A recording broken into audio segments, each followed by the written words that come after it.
You know what's crazy? I spent years bouncing between Tokyo, Singapore, Bangkok, Seoul, and 6 other Asian cities, chasing what I thought was the perfect urban lifestyle. And the whole time, the answer was right here in Kuala Lumpur. But I was too blind to see it. Until one random Tuesday when everything clicked, and I realized Malaysia has been playing a completely different game than everyone else. Before we dive in, if you're enjoying this perspective on Malaysia and want to support the channel, just drop a quick like on this video. It helps more Malaysians discover content that celebrates what makes our country special. Really appreciate you being here. Assalamualaikum. Let me paint you a picture. Singapore, right? Pristine. Efficient. World-class everything. I'm sitting in a hawker center paying 8 Singapore dollars for chicken rice. That's about 27 ringgit. And yes, it's good. But I'm doing the math in my head and something feels off. Then Tokyo. Incredible city. I'm paying 1,200 yen, roughly 40 ringgit, just for a basic ramen. The quality is phenomenal, don't get me wrong. But here's where it gets interesting. I come back to KL. I'm at my usual spot in Petaling Jaya. I order nasi lemak, teh tarik, and kui. I pay 12 ringgit. And it hits me. This isn't just about cheap food. This is about something way bigger that nobody's talking about. See, every country I visited had one thing they were world-class at. Japan, efficiency and technology. Singapore, business infrastructure and cleanliness. Thailand, tourism and hospitality. Korea, pop culture and innovation. But they all had trade-offs. Brutal trade-offs that people just accept as normal. In Tokyo, my friend lives in a 25 square meter apartment. That's smaller than most Malaysian bedrooms. He pays 150,000 yen monthly. That's about 5,000 ringgit. For a shoebox. In Singapore, a 700 square foot HDB flat costs around 500,000 Singapore dollars in decent areas. We're talking over 1.7 million ringgit. And these are considered affordable options. But here's what I missed for years. Malaysia doesn't try to be the best at one thing. Malaysia is top tier at being balanced. And in 2024, that's actually the rarest thing in Asia. Think about it. We've got Petronas Twin Towers, actual skyscrapers that make us look world-class. We've got infrastructure that works. Our LRT, MRT, highways, they're solid. Not Tokyo-level perfect, but they get you where you need to go. Our internet? Averaging 100 Mbps in urban areas. That's faster than most of Japan outside major cities. But unlike those expensive cities, you can actually afford to live here. A decent condo in Mont Kiara? You're looking at 600,000 to 800,000 ringgit for something nice. That same lifestyle in Singapore costs 3 times more. Minimum. And this is where Malaysia's secret weapon comes in. Are you ready for this? It's not our resources. It's not our location. It's our ability to give you an 8 out of 10 lifestyle at a 3 out of 10 price. Let me break this down with real numbers. In Seoul, a meal at a mid-range restaurant costs about 15,000 won per person. That's roughly 55 ringgit. In KL, you get the same quality experience for 25 to 30 ringgit. But it's not just food. Healthcare. I visited a private hospital in Bangkok. Good facility. An MRI scan? 15,000 baht, about 1,900 ringgit.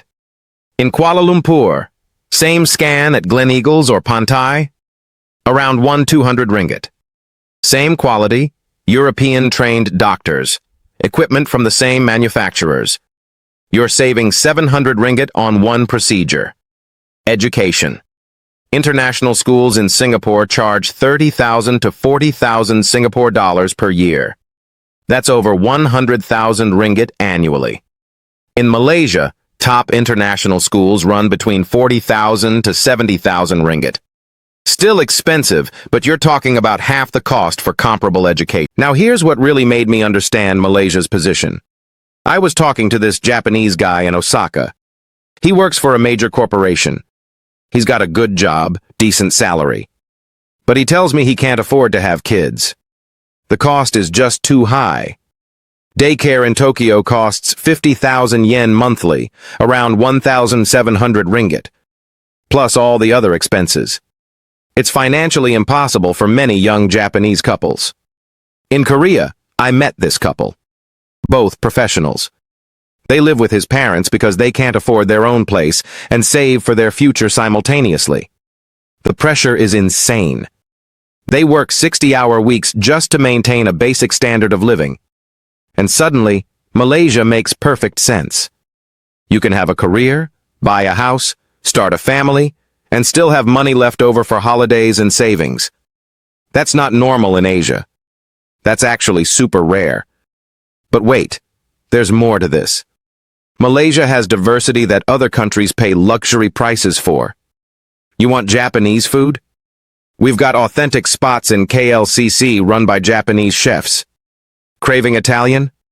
Bangsar's got you covered. Korean barbecue? Mid-Valley, Sunway Pyramid, take your pick. This variety exists naturally here because we're genuinely multicultural. In Tokyo, international food is expensive novelty. In Malaysia, it's just Tuesday. You've got Chinese kopitiam next to Malay warongs, next to Indian banana leaf restaurants. And they're all affordable. This isn't fusion for tourists. This is real life for Malaysians. The entertainment and lifestyle options. We've got shopping malls that rival anywhere in the world. Pavilion, Surya KLCC, Sunway Pyramid. These aren't second-rate venues. These are legitimate world-class destinations. But unlike Ginza in Tokyo or Orchard Road in Singapore, you can actually shop here without taking out a loan. A movie ticket in KL costs 15 to 20 ringgit depending on the cinema. In Tokyo, you're paying 1,900 yen, about 65 ringgit. Same movie, same Hollywood blockbuster, same viewing experience. You're spending a third of the price. And let's talk about something nobody mentions. Space. Glorious, actual space. I visited Hong Kong. Amazing city. But people live in 200-square-foot apartments. They call them nano flats. You can touch both walls with your arms extended. That's normal there. That's just accepted as the cost of urban living. In Malaysia, even modest apartments give you 800 to 1,000 square feet. You have rooms. Plural. You can have friends over without everyone sitting on your bed because there's nowhere else to go. You can actually own things without playing Tetris with your belongings. The work-life balance is another thing. Yes, we work hard in Malaysia. But compared to Seoul, where people regularly work until 10 p.m. because it's expected, or Tokyo, where overtime is just part of the culture, Malaysia is actually reasonable. You can have a life outside your office. You can meet friends for dinner on a weekday without it being a special occasion. Nature and beaches are within reach. You want to escape the city? Penang is a cheap flight away. Langkawi, Redang, Perhentian Islands. These aren't distant dreams requiring massive planning and savings. These are weekend trips. In Japan, getting to Okinawa from Tokyo costs serious money. We have tropical paradise on tap.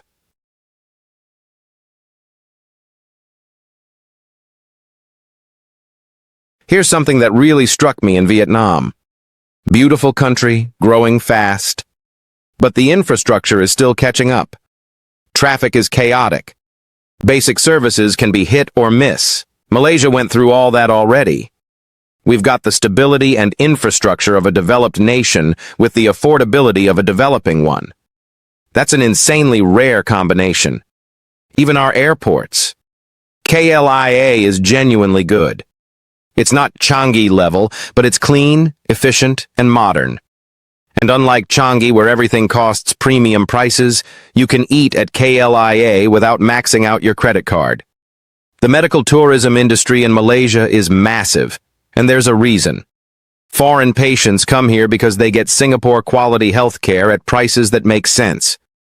We've got specialists trained in the UK, US, and Australia working in KL hospitals for a fraction of what they'd charge back home.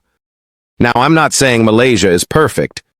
We've got traffic in KL that makes you question your life choices. Our public transport, while improving, still has gaps. Our bureaucracy can be frustrating. Political uncertainty affects business confidence. These are real issues. But here's the thing. Every country I visited has problems. Big problems. Japan's got a demographic crisis and crushing work culture. Singapore's got sky-high costs and intense social pressure. Korea's got extreme competition and mental health challenges. Thailand's got political instability that makes ours look mild. Malaysia's problems are manageable. They don't break you financially or mentally. You can live a genuinely good life here without sacrificing everything else. And that's Malaysia's secret weapon. It's not about being the absolute best at anything. It's about being really good at everything that matters while keeping it accessible. It's about balance in a region that's forgotten what balance means. You get modern city life, cultural diversity, good food, decent infrastructure, tropical weather, and proximity to nature. All at prices that let you actually enjoy these things instead of just surviving. After visiting those 10 countries and coming back home, I finally understood. We're not competing to be the flashiest or most expensive. We're offering something more valuable. A complete life. Not a hustle, not a grind. An actual, livable, enjoyable life. So if you found this perspective interesting and want more content celebrating what makes Malaysia unique, hit that subscribe button. Drop a comment telling me which Malaysian advantage resonates with you most. And remember, sometimes the best place isn't the one everyone's talking about. It's the one that lets you actually live. Malaysia isn't trying to be Singapore or Tokyo. And honestly, that's exactly why it works.